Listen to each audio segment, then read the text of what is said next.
Hello guys, আসসালামু আলাইকুম। আজকে আমি দেখাবো কীভাবে পোলাও রান্না করা যায়। প্রথমে একটি ডেকচিতে তেল, তেজপাতা, এরপরে ধুয়ে রাখা সব চাল দিয়ে দিলাম। সবগুলো ভালো মতো নাড়াচাড়া করে এরপরে একে একে এলাচ, দারচিনি দিয়ে সবগুলো একসাথে মিক্স করে নিয়েছি ভালোভাবে।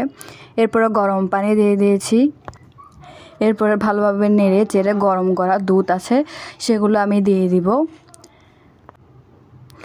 যেহেতু পোলাও রান্না করছি, আপনারা চাইলে দুধ দিতে পারেন স্বাদ টেস্ট করার জন্য। এরপর আমি দিয়ে দিয়েছি ঘি। এখন সবাই মিলে আমরা খেতে বসে গেছি। দুপুরে খাবার আইটেমে অনেক কিছু ছিল, পোলাও আর ছিল গরুর নলা, যেগুলো রান্না করেছি। এরপরে সবাই একসাথে আমরা বসেছিলাম। দেখেন আমার মেয়ে কীভাবে খাচ্ছে। এরপরে আমিও নিয়ে নিয়েছি, সবাইকেও পরিবেশন করে দিয়েছি।